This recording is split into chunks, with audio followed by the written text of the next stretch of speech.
طرف دھیان دینا. یہ دو چیزیں سمجھ لو، میں نتیجہ نکالنے لگا ہوں. دو چیزیں، ایک عقل اور ایک خواہش. ان دو کو وحی کے تابع کر دو، اللہ رسول کے قانون کے تابع کر دو، شریعت کے تابع کر دو.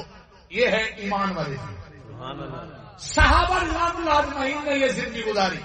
اللہ نے قرآن مجید میں یہ زندگی پر پابند کیا. من عمل صالحا من ذکر او انثى وهو مؤمن فلنحيينه حیاۃ طیبہ. جو بھی مرد عورت کسی بھی زمانے میں کوئی بھی عربی میں کالا برا پڑھا لکھا ان پڑھا اگر ایمان و عمل صالح پر آئے گا ہم اس کو پاکیزہ زندگی دیں گے. اس پاکیزہ زندگی پر صحابہ تھے. بدر میں اترے، اللہ کی مدد کے فرشتے آ گئے. اللہ اکبر. ہر میدان جنگ میں دشمن تعداد اور وسائل میں زیادہ ہے، شکست خوردہ ہو رہا ہے. سیدنا ابوبکر صدیق مالدار ہیں، اسی بخاری میں ہے. مولانا نے پڑھایا طلبہ کو دھیان دینا. حضور علیہ السلام نے فرمایا دیکھو ایمان والی زندگی پر آؤ تو کیا ملے گا؟ دنیا کی زندگی پاکیزہ ہو جائے گی. جھونپڑیوں میں رہو گے، تمہارے فرش پہ رہو گے، عرش پر تذکرے ہوں گے. میدان جنگ میں اترو گے، اللہ کی مدد تمہارے ساتھ ہوگی. تمہارے رزق میں، کاروبار میں، عمر میں برکت اور نور آ جائے گی. اللہ کی طرف سے فتوحات آئیں گی.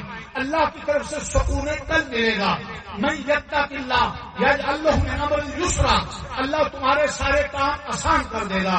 من یتق اللہ یجعل له مخرجا ویرزقه من حیث لا یحتسب. جو تقوی اور ایمان والی زندگی پر آئے گا رزق ایسی جگہ سے دیں گے وہاں گمان بھی نہیں ہوگا. اللہ اکبر. ایمان اور تقوی والی زندگی پر آؤ گے، ان تتقوا اللہ یجعل لکم فرقانا. ہر مشکل میں اللہ تمہارے لیے راہ کھولے گا. ایمان اور تقوی والی زندگی پر آؤ گے، ان اولیاءہ الا المتقون. قرآن کہتا ہے، میں قرآن کی سیر کرا رہا ہوں. تم ایمان اور تقوی والی زندگی پر آؤ گے، پوری دنیا میں اللہ تمہیں اپنی دوستی کا تاج عطا کرے گا. اللہ ایمان والی زندگی پر کہتا ہے انتم الاعلون ان کنتم مومنین. اگر تم مومن ہو گے پوری دنیا میں غالب ہو گے.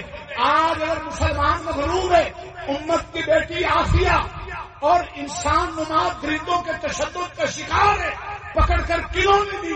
ابھی تازی خبریں کہ جہل میں مولانا بتلا رہے تھے سب سے بڑا دہشت گرد امریکہ خود ہے. افغانستان، عراق، فلسطین، کشمیر اور آج غزہ فلسطین میں انسانوں کو موڑی گاجر کی طرح کٹوانے کا ذمہ دار ہے. کسی مسلم حکمران میں یہ جرت نہیں کہ اس کو کہہ سکیں کہ یہ دہشت گردی ہے. دہشت گرد تم ہو. ایک قیدی خاتون کے ساتھ جنسی تشدد تک کر رہے ہیں، یہ گنگے ہوئے بیٹھے ہیں. میرے بھائی اور دوستوں، یہ ہے دہشت گردی. اللہ اکبر. اور یہ امت کی ذلت ہے جو بھائی اپنی بیٹی کو رہا نہ کرا سکے، جو باپ اور حکمران اپنی بچیوں اور بیٹیوں کا تحفظ نہ کر سکے. یہ بہت بڑی ذلت ہے.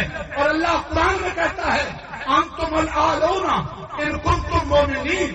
تم ہی دنیا بھر میں غالب رہو گے اگر تم مومن ہو.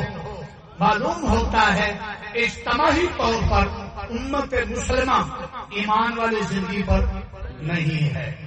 انفرادی طور پر کچھ نہ کچھ تبلیغی جماعت، کچھ نہ کچھ علماء اور کچھ نہ کچھ صلحاء ہو سکتے ہیں.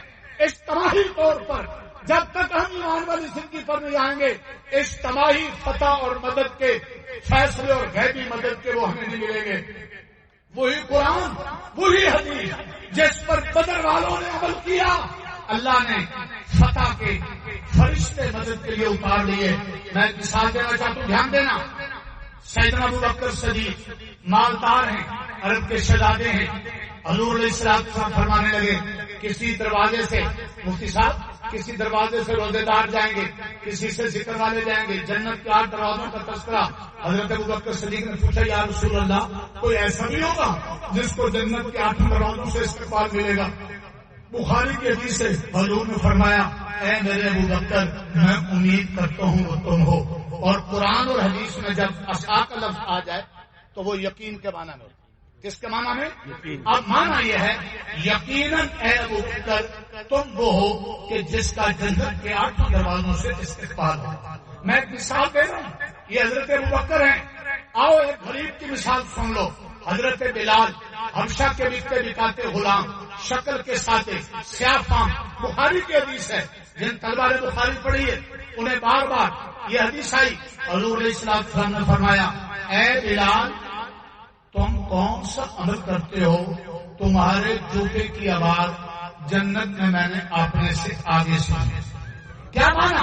سب سے پہلے حضور پاک جنت میں جائیں گے، جس سواری پر سوار ہوں گے دائیں حضرت ابوبکر ہوں گے، بائیں حضرت عمر ہوں گے، اور حضور سوار ہوں گے، باغ پکڑ کر چلنے والے آگے حضرت بلال ہوں گے۔